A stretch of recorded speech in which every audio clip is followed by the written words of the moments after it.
Yeah. Yeah. Hello. Welcome to my TikTok live. Hi, everyone. Oh my goodness. How's everyone doing out there in the world? Thank you so much for tuning in to my live TikTok. I'm so excited. I'm going to be speaking to some very special guests. I just wanted to say, first of all, thank you so much, everybody that's making videos to the Starstruck sound. I am absolutely loving them. They're so good. Keep them coming. The song is out officially on Thursday, and I'm very excited. So I am just going to be talking with some very amazing guests for the next 45 or so minutes. And I am extremely starstruck and excited to bring in the first guest, the incredible and iconic, I love her so much, Jade Thirlwall. Yeah! Hello! Yes! Queen! Oh, I look alright. Stunning. You look gorgeous. Thank Oh, how are you, babes? you. I'm good, you know. You've got a much nicer backdrop than me. I've just got a little crap white door. You've got a beauty light and everything. You're winning.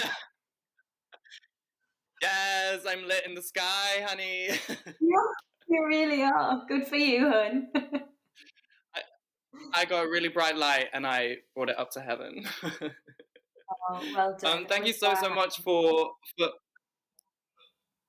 thank you so much for joining me on this evening. I would love to, just say thank you and also ask, how are you? Because I would like to know. Yeah, of course. I mean, when I got the little memo that you were doing this little shindig, I thought, absolutely, sign me up. A little date with Olly, yes, please. Yeah, I'm good. This is actually my first ever TikTok live thing. So you've taken my TikTok live virginity. So thank you for that. Yeah. I feel so honored. Yeah, thank you. How does it feel? You're welcome. Do you know what? Yeah. Thank you. There's a slight delay, but other than that, I'm very pleased with the results. Thank you. Well, we're making it work, I think. What's on your top? What does your jumper say? It looks cute. It says snacks, because I am the snack. Yeah. You are? You're the main snack? I'm the full snack. So, what has been going on? I'd love to what have you been watching? What did you think of the Drag Race finale? Where are you with that? Tell me your thoughts. Well, yeah, I've been very, very busy at the minute with LM, doing lots of fabulous girl bandy things. We just shot a music video, which is really exciting, with a few guest appearances. And yeah, Drag Race. Where do I begin? I feel like there's been a lot of stars coming out of this season, the UK one.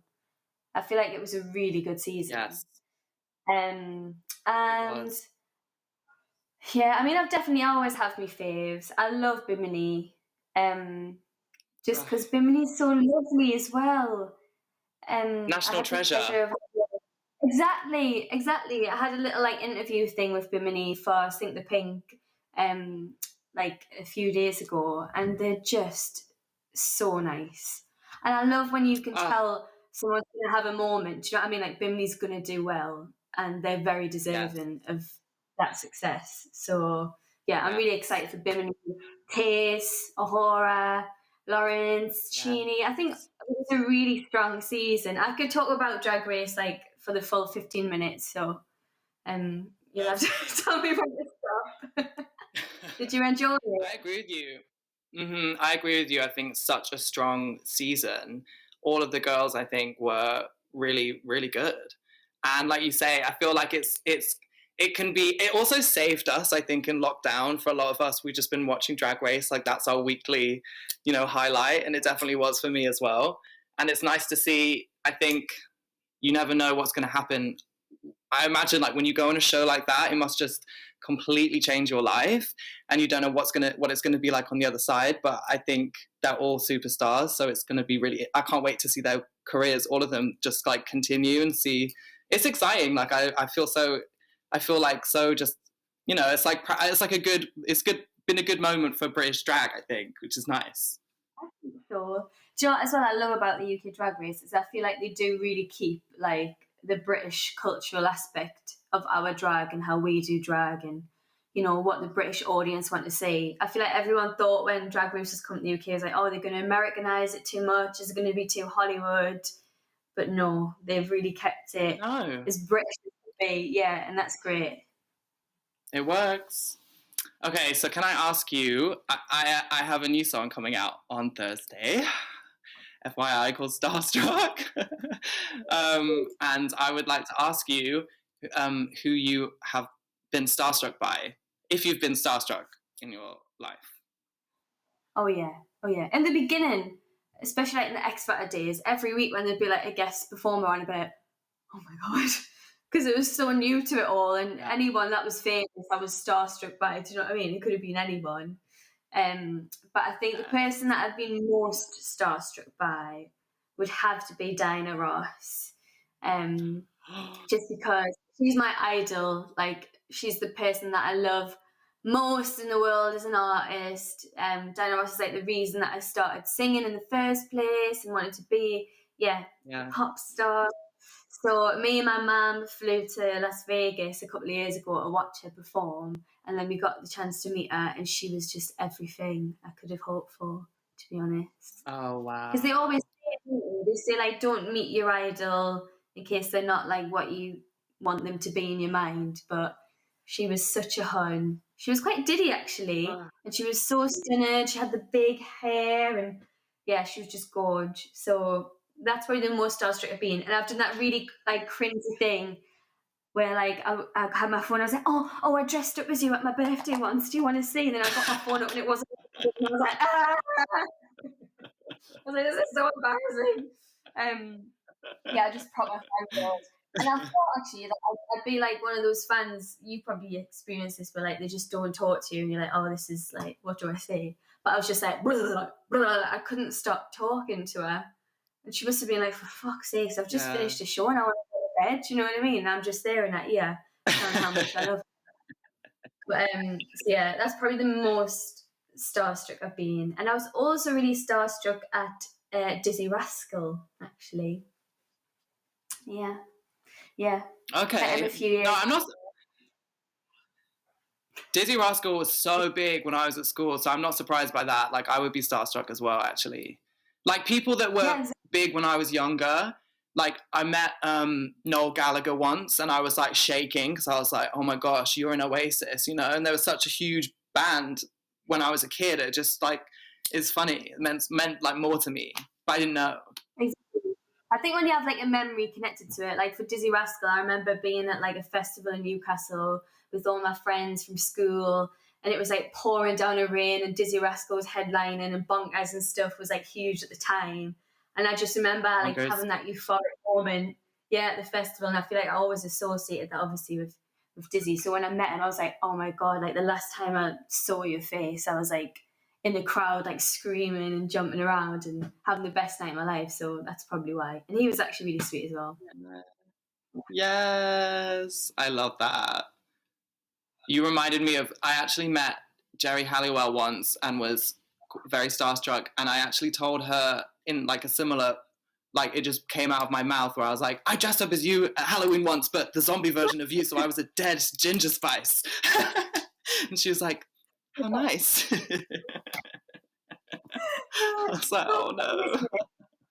I feel like nobody knows how you're going to react when you actually are starstruck. Like, when you meet someone that you adore.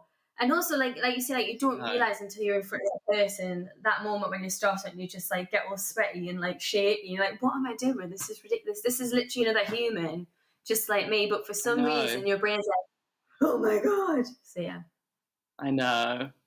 I know. Well, thank you for sharing that. I love that Diana Ross story. Oh my gosh. And I know you love her. I'm so happy. That's amazing. uh, I'm so excited for this new Little Mix single, Babes, and the video. Yes, Yes. I can't. Can you tell me what does it sound like? Sorry, I'm like trying to hear what you're saying before butting in. Oh no. Well, I know the new single is like something that the fans might know, but a juicy new version. Okay. But we've got a few things coming out this year, a few collaborations. Yeah, I'm not really sure how much I'm allowed to say, but for this next video, I think it's going to be a big moment. It's something that we've never done before, and I think people are going to get a little bit at it. Yeah. Yay! How exciting. Yeah, very exciting. Very exciting. I love a good music video moment too. I feel like it can like elevate a song when the video is good.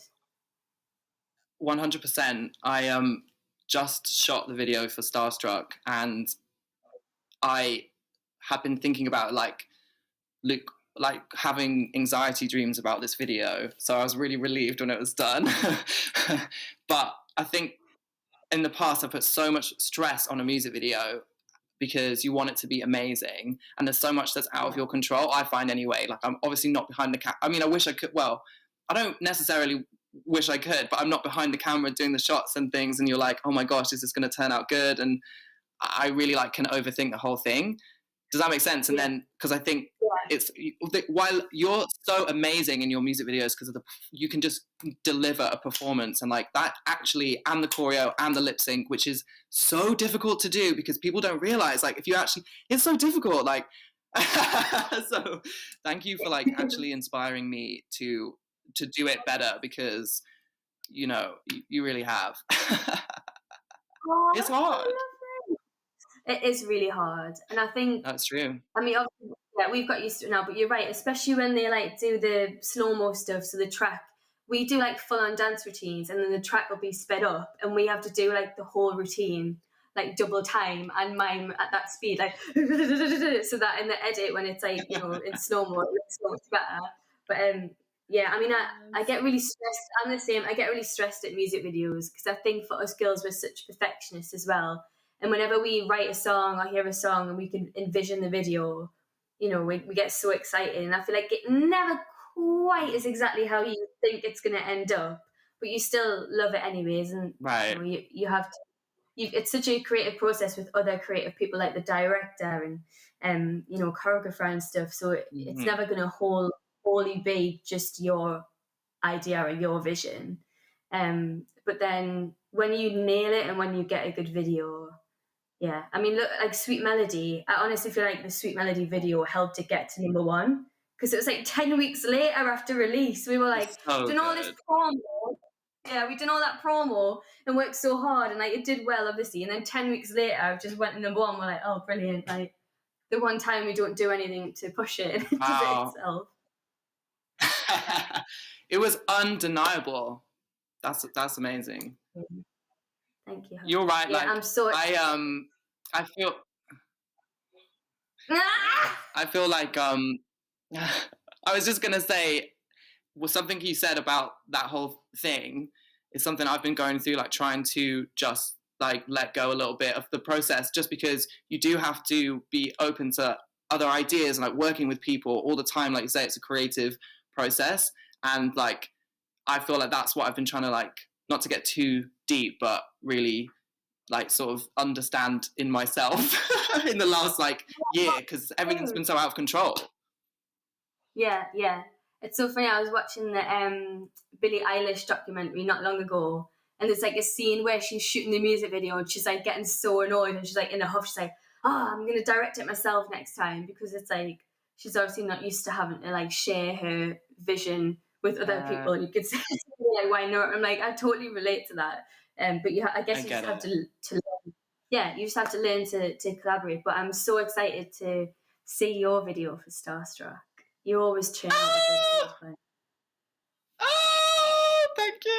Well, I hope so. I like you. I want to deliver a good video. I always love music videos, you know, always watch music videos when I was growing up, always on, you know, Smash Hits, MTV. So it's just like, wow, if I get the opportunity to make one, like I really want it to be a good one. So yeah, I hope you like it. Yeah, I think one of my favourite videos that you ever did was for Sanctify. It's so good. That's one of my favourites. It's just like a movie, isn't it? And I'm like, oh, come on, budget. It's like, wow, you really, really Thank delivered. you. And that was We blew it all, honey. We had no...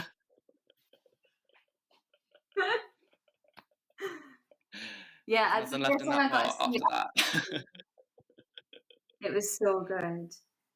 So good. Oh, thank you. Thank you so much. Listen, Jade, I think I think I have to wrap up our convo. Oh my God, that went so quickly. I was like, how are we going to chat for 15 minutes? And here we are. I know, which is crazy, but I could talk to you all night. But thank you so, so much for joining me and everyone watching. That was amazing. Thank you for joining us. Thank you. I absolutely adore you. You're amazing. Your performance in